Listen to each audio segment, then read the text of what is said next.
Olá a todos e sejam bem-vindos ao nosso canal. Hoje vamos embarcar numa jornada fascinante por um dos temas mais misteriosos e influentes da história mundial: a maçonaria. O que é real e o que é mito? Qual foi o verdadeiro impacto desta sociedade discreta no mundo em que vivemos? Fiquem comigo até o final para desvendar alguns desses segredos. Para começar, o que exatamente é a maçonaria? Longe das teorias da conspiração, a maçonaria moderna, ou especulativa, surgiu oficialmente em 1717 em Londres, com a fundação da Grande Loja.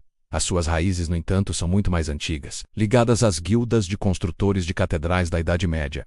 Esses pedreiros livres, ou Freemasons, viajavam pela Europa e guardavam zelosamente os segredos da sua arte, a geometria e a arquitetura. Com o tempo, essas lojas operativas começaram a aceitar membros honorários, homens que não eram construtores, mas que se interessavam pela filosofia e pelos princípios de fraternidade e desenvolvimento moral. Assim nasceu a maçonaria especulativa, focada não em construir edifícios de pedra, mas em construir o caráter humano. Os seus pilares são a liberdade, a igualdade, a fraternidade, a tolerância e o aprimoramento do indivíduo através do estudo e da razão. O século XVIII, conhecido como o século das luzes, foi o terreno fértil para a expansão da maçonaria. As ideias iluministas de razão, direitos individuais e o questionamento do poder absoluto da monarquia e da igreja encontraram um eco perfeito dentro das lojas maçônicas. As lojas se tornaram espaços seguros onde intelectuais, nobres progressistas e a burguesia em ascensão podiam debater livremente novas ideias políticas e filosóficas. Pense em figuras como Voltaire, Montesquieu e Diderot. Muitos deles eram maçons ou frequentavam círculos influenciados pela maçonaria.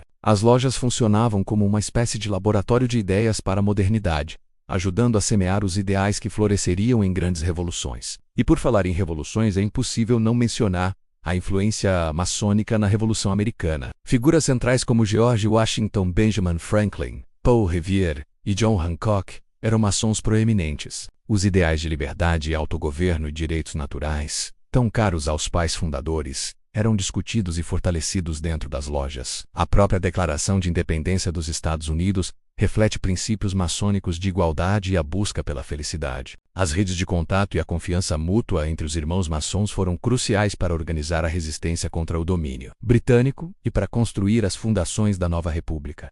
Atravessando o Atlântico, chegamos à Revolução Francesa. O lema liberdade, igualdade e fraternidade é frequentemente associado à maçonaria, e por um bom motivo, embora a maçonaria francesa fosse diversificada, com lojas que incluíam desde nobres a revolucionários radicais, ela foi um caldeirão para o pensamento republicano. A Declaração dos Direitos do Homem e do Cidadão, um documento fundamental da Revolução, ecoa fortemente os princípios maçônicos de direitos universais e soberania popular. No entanto, é importante dizer que a maçonaria não orquestrou a Revolução, mas sim que forneceu o ambiente intelectual e os valores que a inspiraram e a sustentaram. E no Brasil, a maçonaria também teve um papel de destaque. Desde a Inconfidência Mineira, passando pela independência e chegando à proclamação da República, a presença maçônica é inegável. Tiradentes, por exemplo, é considerado um mártir maçom. Dom Pedro I foi iniciado e rapidamente elevado ao cargo de grão-mestre do Grande Oriente do Brasil, um movimento estratégico para consolidar o apoio à independência. Mais tarde, figuras republicanas como Deodoro da Fonseca, Quintino Bocaiúva e Prudente de Moraes também eram maçons. E as lojas foram centros de articulação política para o fim da monarquia e a abolição da escravatura, com maçons como José do Patrocínio e Luiz Gama liderando a causa abolicionista. Mas nem tudo são flores. Ao longo da história, a maçonaria enfrentou enorme oposição. Regimes autoritários como o fascismo e o nazismo perseguiram e baniram a organização, vendo-a como uma ameaça por promover o livre pensamento e a tolerância. A Igreja Católica também condenou a maçonaria diversas vezes, acusando-a de relativismo religioso e de conspirar contra a fé. Esse secretismo,